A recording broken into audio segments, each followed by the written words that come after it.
안녕하세요, 성도 여러분. 오늘은 누가복음 3장 21절에서 38절의 본문으로 신앙의 첫 단추를 잘 채우려면 이란 제목으로 하나님의 말씀 증거하겠습니다. 부제로는 예수님의 침례와 족보의 의미입니다. 첫 단추를 잘 채워야 한다는 말은 한 번쯤 들어봤을 것입니다. 이렇게 말하는 이유가 무엇 때문일까요? 아시다시피 첫 단추를 잘 채워야 과정과 결과도 잘 채워지기 때문에 그렇습니다. 첫 단추를 잘못 깨면 아무리 열심히 하고 발악을 해도 단추를 절대로 제대로 채울 수 없게 됩니다. 그래서 단추를 다 풀어요. 그 다음에 첫 단추를 다시 제대로 채워야 합니다. 그래야 과정과 결과도 잘 채워지기 때문에 그렇습니다.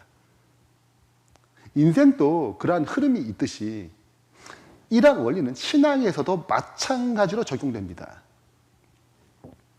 그렇다면 신앙의 첫 번째 단추는 무엇일까요? 오늘 본문인 예수님의 공생의 첫 시작인 침례와 예수님의 족보를 통해서 인생의 첫 단추를 어떻게 잘 채워야 하는지 살펴보고자 합니다. 누가복음 3장 21절, 22절에 예수님의 공생애는 침례 받는 것으로 시작했습니다. 즉 예수님의 첫 번째 단추는 무엇일까요? 침례라는 것이죠.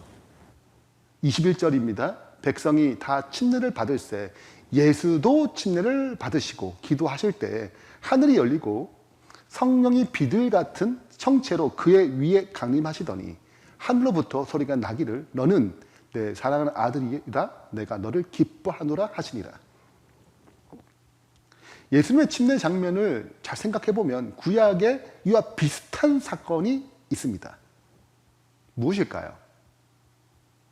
힌트를 드리자면 성경에 제일 먼저 비둘기가 등장하는 장면입니다. 바로 노아홍수입니다. 비가 내려서 죄가 가득한 이 세상은 하나님께 심판을 받습니다. 그리고 노아는 주님의 말씀한 대로 방주를 지어 구원을 받습니다. 이제 비가 그치고 노아는 비둘기를 방주에서 보냅니다. 왜 비둘기를 보내나요? 땅이 마른지 다시 사람이 살 수 있는 땅이 되었는지 확인하는 과정입니다. 생명이 살 수 있는 환경이 되었는지 확인하는 것이죠. 그래서 노아의 그 사건, 홍수의 사건은 그냥 단순히 심판으로 끝나는 것이 아니고 신약에서는 이 노아 홍수의 이 물의 사건, 심판의 사건이 구원의 사건이 침례를 표상한다고 얘기하고 있습니다. 베드로전서 3장 20절, 21절입니다. 그들은 전에 노아의 날 방주 준비할 동안 하나님이 오래 참고 기다리실 때에 복종하지 아니하던 자들이라. 그들은 다 심판받았다는 거죠. 방주에서 물로 말미암아 구원을 받은 자가 몇 명뿐이니 겨우 8명이라. 즉 노아의 날, 그 방주 예비한 그 동안에 다 거절했다는 것입니다. 그리고 8명만 살아남았어요. 그래서 이 물은 예수 그리스도께서 부활하심으로 말미암아 이제 너희를 구원하는 편이 곧 침례라. 이는 육체의 더러운 것을 제하여 버림이 아니요 하나님을 향한 선한 양심의 강군이라. 즉 노아의 때에 물로 심판했던 세상이 죄로 가득했던 그 심판을 가리켜, 그리고 노아는 마침내 물에서 벗어나서 구원에 이르게 된 이 사건을 가리켜서 침례라고 묘사하는 것입니다. 즉 노아의 홍수의 사건은, 그 물의 심판은, 그리고 물로 말미암아 구원받는 그 사건은 침례라고 표상하는 것입니다. 정리해 보겠습니다. 노아를 통해 하나님께서는 더 이상 성령이 할 수 없을 만큼 죄악이 가득 찼음을 알게 하시고 노아를 통해 방주를 짓게 하셨습니다. 그리고 물로 심판하기로 작정하셨어요. 비가 그치고 땅이 올라왔습니다. 그리고 노아는 확인차 비둘기를 보냅니다. 비둘기는 그 증거를 가져와요. 감람나무 잎을 가져옵니다. 그리고 노아는 알게 됩니다. 새 땅, 새로운 시대. 죄가 끝나고 새 시대가 열렸음을 알게 됩니다. 방주에 나온 노아의 가족은 하나님께 감사의 제사를 드리죠. 그리고 하나님은 다시는 물로 심판하지 않겠다는 무지개 언약을 주십니다. 이것이 신약의 실체와 어떻게 연결되어 있을까요? 심판을 피하기 위해 하나님은 노아와 방주를 예비하듯이 하나님께서는 예수님을 통해서 죄에 대한 심판을 그리고 죄에 대해서 벗어날 그 구원할 방법을 준비하셨습니다. 그래서 노아의 방주는 예수 그리스도를 표상한다고 말할 수 있습니다. 그렇다면 홍수는 무엇을 의미할까요? 홍수는 베드로전서 3장 20절 21절에 살펴보았듯이 침례를 표상합니다. 그래서 죄악의 세상이 물에 다 잠기고 노아의 가족은 거기서 구원받은 것처럼 침례도 물에 죄를 잠그고 새로운 생명으로 다시 물에서 나오는 것입니다. 그래서 노아 홍수의 사건은 침례를 표상하는 것입니다. 그렇다면 비둘기는 어떤 의미를 지녔을까요? 노아가 땅이 말랐는지 확인하기 위하여 비둘기를 내어보냈습니다. 비둘기는 감람나무 잎을 가져옵니다. 죄가 끝나고 새로운 시대가 열린 것이죠. 이것은 예수님께서 침례 받으심으로 죄가 끝나고 의를 이루시는 그 응답으로 비둘기같이 성령님이 강림하신 것을 의미합니다.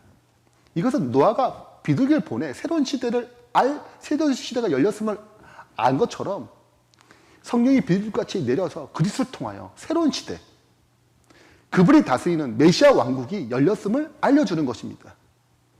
그래서 하늘이 갈리고 성령이 비둘기처럼 내려오셨습니다.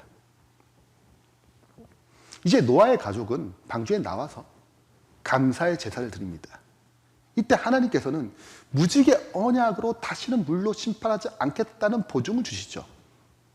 이처럼 예수님께서 십자가에서 세상 죄를 지우고 가는 어린 양이 되셔서 참된 제사를 드리셨습니다. 그리고 그 응답으로 예수님을 개인의 구주 영접하는 자에게는 아무도 멸망치 않고 구원을 받겠다는 구원의 언약, 구속의 언약을 세우십니다. 무지개가 심판을 상징하는 물과 구원과 은혜를 상징하는 빛이 만나서 생긴 것처럼 십자가도 심판과 거기서 구원의 은혜로 만들어진 것입니다. 실은 예수님은 죄가 없으시기 때문에 거듭남의 예식, 회개의 예식, 침례가 필요 없습니다. 그럼에 불구하고 그분은 침례를 받으셨습니다. 이유가 무엇 때문일까요? 예수님은 침례를 통해 새로운 시대, 그리스도가 다스린 시대, 은혜의 시대가 열렸음을 알려줍니다. 성령을 통해서 재확인된 것입니다. 죄악의 세대는 끝났다는 것입니다. 은혜의 시대, 구원의 시대, 그리스도가 통치하는 왕의 시대가 열렸다는 것이죠. 그런데 오늘날 기독교의 문제는 침례가 형식적인 의식만 있고 침례가 가지고 있는 본질적 의미를 놓칠 수 있다는 것입니다. 침례 의식은 한 번입니다. 그러나 침례가 가지고 있는 그 본질적 의미는 날마다 계속되어야 합니다. 이것이 올바른 자리를 잡을 때 신앙의 첫 번째 단추를 잘 채웠다고 할 수 있는 것입니다. 침례의 본질적 의미는 무엇일까요? 예수님이 침례를 받으시는 또 하나의 의미는 무엇일까요? 로마서 6장 4절에 이 구절이 침례의 본질적 의미를 잘 담고 있습니다. 그러므로 우리가 그의 죽으심과 합할 침례를 받음으로 그와 함께 장세되었나니. 침례는 그분의 죽으심, 우리의 죄로 인해서 십자가에 죽으신 그 장사되심, 그리고 이는 아버지의 영광으로 말미암아 그리스도를 죽은 자 가운데서 살리심과 같이 우리도 또한 새 생명 가운데서 행하게 하려 함이니라. 자, 이 말씀을 정리하면 침례의 본질은 무엇을 의미합니까?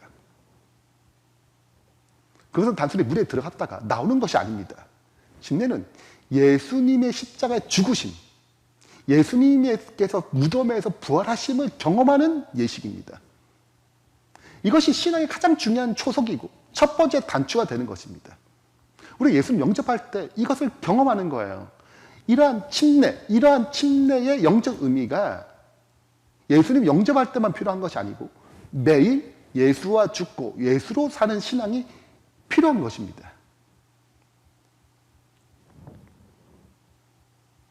자, 그렇다면 예수님과 함께 죽고 예수님과 함께 사는 그 부활의 신앙은 무엇일까요? 어떤 집사님이 있었습니다. 이분의 성격은 한마디로 하자면 벼락같이 덤벼드는 성격, 분노를 잘 나타내는 분, 싸움닭 같은 분이라고 교인들이 그렇게 칭했어요. 근데 본인 스스로는 나는 아주 쿨한 성격이야 라고 표현했습니다. 근데 그분이 어느 날 예수님을 인격적으로 만났습니다. 그리고 내가 죽고 그리스도가 산다는 것이 무엇인지 알게 되었어요. 그것을 체험하고 변화되기 시작했습니다. 바보처럼 됐어요. 좋지 못한 소리도 그거 들으면 분노를 냈는데 그냥 넘어가는 것입니다. 웃으면서. 이러한 변화에 놀란 어떤 집사님이 그분을 이렇게 얘기했어요. 저 집사님은 옛날에 나보다 화도 잘 내고 성깔 있는 분으로 유명했는데 지금 변했다는 거예요. 자신이 확인하기 위해서 혹시 쪼를 하고 있는 건지 아닌가 해서 몇 번이나 이렇게 화를 내도록 유도도 해봤지만 전혀 흔들리지 않았다는 것을 보게 된 것입니다. 사람이 바뀐 거죠. 옛사람이 죽은 것입니다. 그리스도로 사는 삶이 되어버린 것입니다. 그런데 이 성전에 있는 그 집사님은 정말 보기 싫어하는 어떤 집사님이 있었어요. 그분이 교회 못 나오거나 혹 교회에서 얼굴을 마주치지 않으면 마음이 편했습니다. 근데 교회에서 그분을 보게 되면 마음이 불편한 거예요. 기분이 상한 것입니다. 근데 그런 집사님이 변한 것입니다. 자기가 찾아와서 예전에 내가 성내고 화냈던 것들, 또 집사님 불편했던 것들을 용서해달라고 그런 얘기를 한 거예요. 근데 그런 모습을 보니까 문득 자신이 부끄러워지는 것입니다. 자신도 예수로 죽고 예수로 사는 삶을 배우고 싶은 거룩한 욕망이 들어왔어요. 왜 이런 마음이 들어왔을까요? 정말 예수로 죽고 예수로 사는 사람이 있으니까 그 거룩한 선한 영향력이 가까이 있는 사람들에게 영향을 미치는 것입니다. 산상보호 16페이지에 이러한 경험에 대해서 기록합니다. 우리의 평화를 깨트리는 것은 자신에 대한 사랑이다. 자아가 살아있는 동안에는 언제나 그것이 굴욕과 모욕을 당하지 않도록 하기 위해 방어 태세를 취하게 된다. 그러나 우리가 죽고 우리의 생애가 그리스도로 더불어 하나님 안에 감춰질 때는 무시나 경멸을 조금도 쾌넘지 않게 될 것이다. 비난에 대하여 기머리가 되고 조소와 모욕에 대해서 소경이 될 것이다. 여러분은 어떠한 상태입니까? 비난, 모욕, 굴욕에 대해서 어떻게 반응하나요? 발끈하나요? 아니면 소경이나 기머리가 되는 것인가요? 하나님께서는 죄된 자를 드러내시기 위해서 나를 불편하게 만드는 사람들과 만나게 하십니다. 그런 환경에 처하게 하세요. 그것은 아내일 수도 있고 남편일 수도 있고 가족 중에 한 사람일 수 있습니다. 자녀가 될 수 있어요. 또는 교회의 교인일 수도 있고 직장의 어떤 상사일 수도 있고 내 주변의 이웃이 될 수도 있습니다. 그리고 하나님은 이런 류의 사람을 이런저런 과정 가운데 만나게 하세요. 이 집사님 때문에 내가 상처받았어요. 이 장로님 때문에 상처받았습니다. 다른 교회 옮기잖아요. 그와 비슷한 분을 또 만나게 됩니다. 왜 하나님께 이런 환경을 허락하실까요? 이유는 하나님이 우리를 변화시키는 중요한 방법은 그러한 삶을 통해서 내가 죽고 그리스도로 사는 경험을 깨달아 알 수 있도록, 그래서 진짜 예수님 닮아가는 삶이 될 수 있도록 그 변화를 일으키기 위해서 그 일을 허락하시는 것입니다. 그러니까 이 사람 만났을 때 내가 성깔이 생기고 막 문제 생기면 안 보면 좋겠지, 그게 되지 않아요.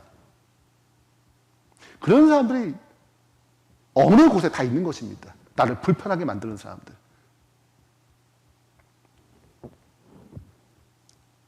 그런데 정말 내가 죽고 그리스도를 통해서 변화되면 그 사람을 통해서 다른 사람을 변화시키는 힘이 생기는 것입니다.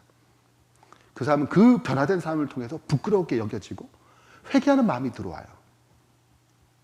하나님께서 우리에게 내가 견디기 어려운 삶을 두신 이유, 그것은 자를 죽여서 진짜 신앙이 무엇인지, 진짜 행복이 무엇인지 참된 성화가 무엇인지 경험하도록 하시는 것입니다. 교회 전체가 자아가 다 죽으면 그것이 천국이 되는 것입니다. 진짜 그리스도의 몸이 되는 것입니다. 100명, 200명, 300명이 모여도 한 분밖에 없습니다. 예수 그리스도 한 분. 이것이 곧 하늘나라가 이 땅에 재현한 것입니다.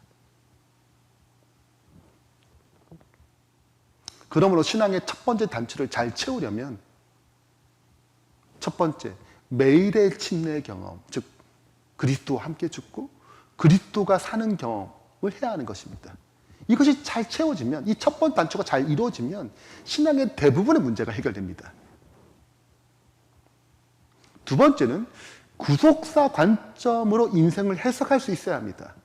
실족하고 좌절하고 실패하고 고난과 어려움을 겪을 때 구속사의 관점을 해석하면 그것은 나의 잘못으로 발생한 상황이라도 또는 억울한 사건이 될지라도 그것은 다시 일어날 힘을 줍니다. 다시 시작할 힘을 줍니다. 다시 첫 번째 단추를 잘 깰 수 있도록 도와줍니다. 누가복음 3장 23절에 보면 예수님 침례 받으신 후 그분이 그 침례 받으신 시기가 어떠함을 알려줍니다. 예수께서 가르침을 시작하실 때 30세쯤 되시니라. 성경에서 예수님의 나이가 기록된 유일한 구절입니다. 누가는 예수님의 공생의 시작이 예수님의 나이 약 30세쯤 됐다고 밝혔습니다. 왜 이것을 밝힌 이유가 무엇일까요? 제가 한번 생각해 봤습니다. 내가 예수님의 입장이라면 이런 30세에 내 공생애를 시작하는 것이 좋을까? 좀 더 이런 나이에 공생애를 시작하면 더 낫지 않을까? 더 많은 사역을 할 수 있지 않을까? 인류를 구원하는 데 더 많은 도움이 되지 않을까? 저는 27살에 목회를 시작했습니다. 어떻게 보면 30세라는 나이는 너무 늦은 거 아닌가 이렇게 생각할 수 있어요. 예수님 같이 해야 할 일이 정말 중요한 그 분이라면 10년 이상, 어쩌면 20년 가까이 목수업을 하는 것이 올바른가? 그것이 뭐 천하다는 것이 아니라 더 중요한 일이 있으니까 좀 더 일찍 시작하면 어떤가? 제 입장이라면 이런저런 생각을 하겠다는 거예요. 불만, 불신 이런 것이 생각날 수 있다는 것입니다. 그런데 이것이 구속사라는 관점에 보게 되면 전혀 달라집니다. 민수기 4장 3절에 곧 30세 이상으로 50세까지 회막의 일을 하기 위하여 그 역사에 참가할 만한 모든 자를 계수하라. 이게 레위인들, 제사장들, 즉 성막에서 봉사하는 사람들의 나이의 시작점은 30세예요. 30세가 되는 나이에 제사장들이 그들의 본격적인 임무를 시작하는 시기라는 것입니다. 이것이 중요한 이유는 예수님이 인류와 하나님 사이의 중재, 중보라는 영원한 대제사장의 사역을 수행하는 시점이 이른 것이기 때문에 그렇습니다. 이 30세는 예수님이 뭘 시작하겠다는 거예요? 인간과 이 죄인과 하나님 사이에 중재하는, 중보하는 대제사장으로서 시작했다는 의미를 보여줍니다. 그리고 성경의 중요한 표상적 인물을 살펴보면 요셉은 30세의 총리가 됐습니다. 다윗도 30세 왕위에 올랐습니다. 그 당시에 사내들인이라는 회원 자격도 30세가 되어야 주어졌습니다. 따라서 누가는 이러한 여러 배경을 감안하여 30세라는 건 한 인간으로서 일반적으로 연륜을 감안할 때, 일반적 연륜을 감안할 때 육체적으로, 정신적으로, 신앙적으로 사역하기에 가장 좋은 시기라는 것입니다. 즉 구속사라는 관점에서 30세는 최고의 때예요. 그때 하나님께서는 예수님을 부르셨습니다. 다른 사람이 앞서가는 것 같고 나는 너무 늦은 것 같은 생각이 들 때가 있습니다. 근데 구속사의 관점으로 해석하게 되면 내가 늦은 것이 아니고 예수님 손에 붙들기만 한다면, 예수님의 인도하심을 순종한다면 그건 절대 늦은 시간이 아닙니다. 가장 빠른 시간이 될 수 있고 가장 최고의 시간이 될 수 있다는 것입니다.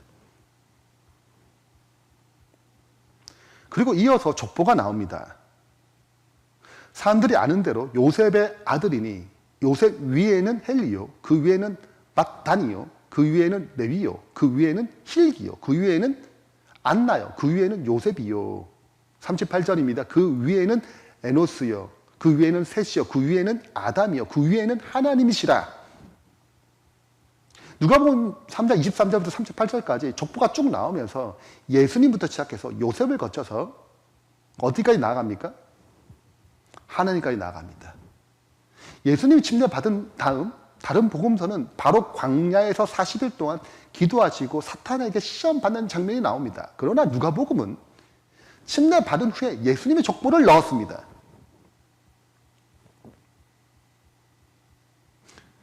이상하지 않습니까? 자, 마태복음 1장과 누가복음 3장의 족보를 좀 비교하면서 누가복음 3장의 족보의 의미를 좀 찾아보겠습니다. 누가는 마태와 달리 침례받은 후에 족보를 기록되었습니다.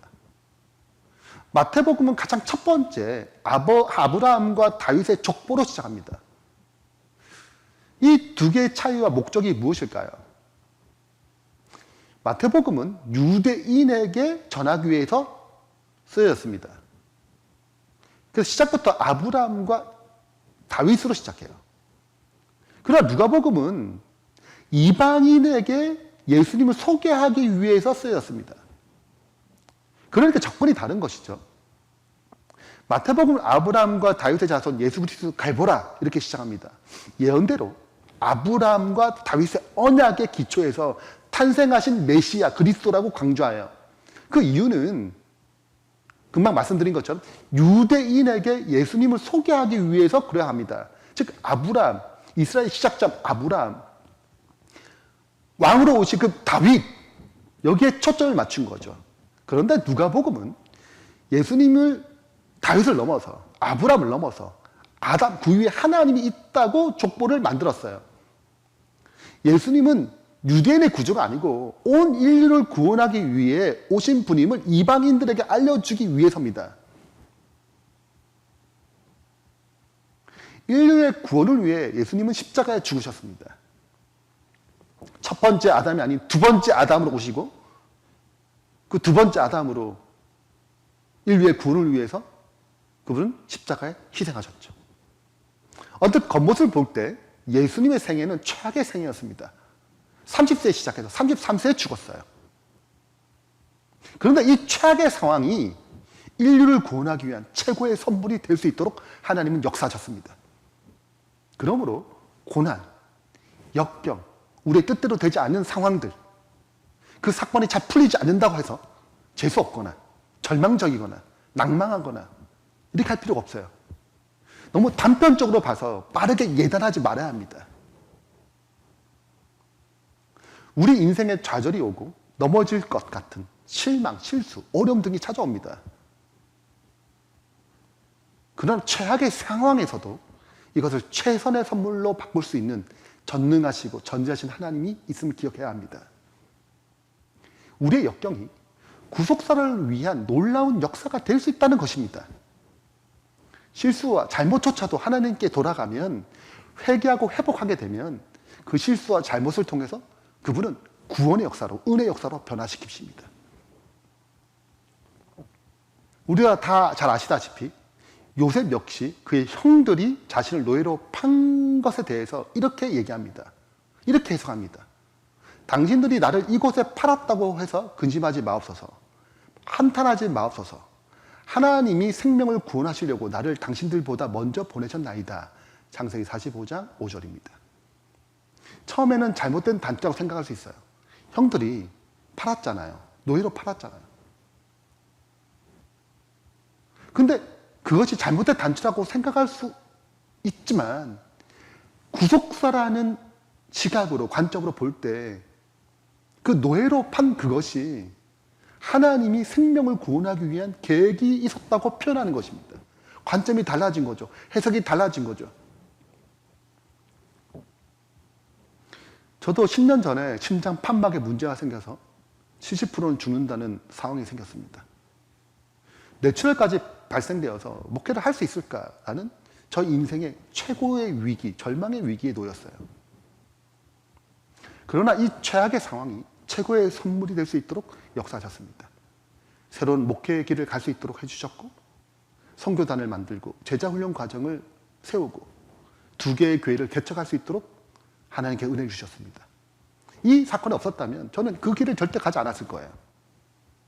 이런 과정에서 인생을 구속사의 관점으로 해석하게 된 것입니다. 이 경험이 최악의 상황이 최고의 선물이 되도록 역사하신 것이죠.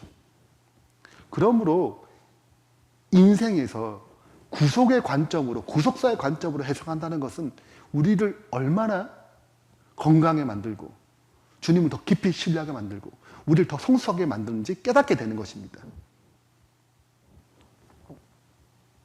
이제 결론을 맺겠습니다. 신앙의 첫 단추를 잘 채우려면 2가지가 중요함을 살펴봤습니다.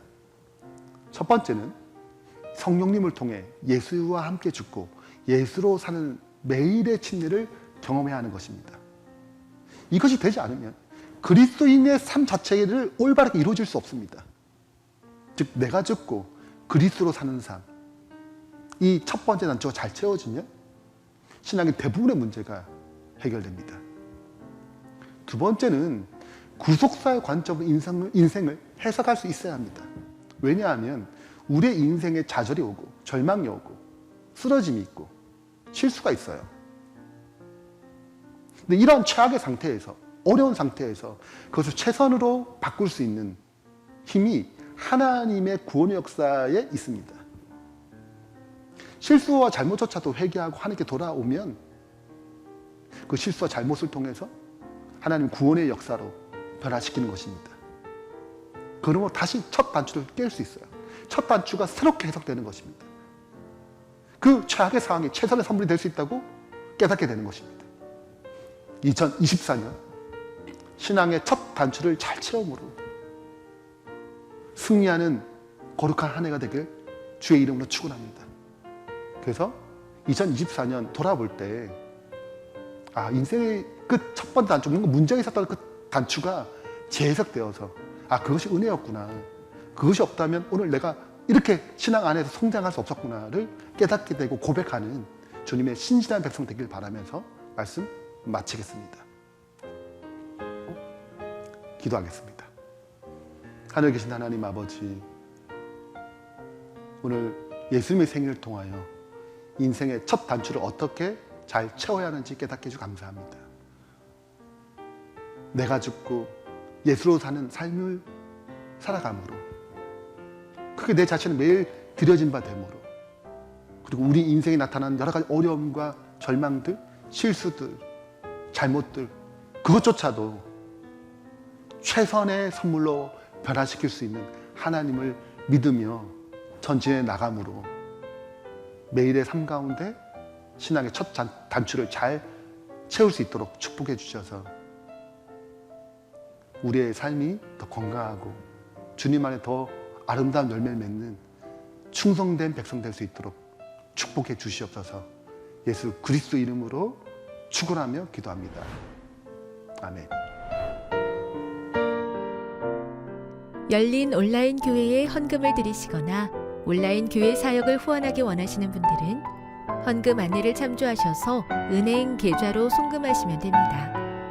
미주에 계신 분들은 어드벤티스트 기빙 웹사이트를 이용해서 헌금을 보내주시면 됩니다. 자세한 헌금 안내는 열린 온라인 교회 홈페이지를 참조하시거나 유튜브 영상 밑에 있는 자세한 설명을 참조하시면 됩니다. 예배에 참석해주신 여러분께 진심으로 감사드립니다.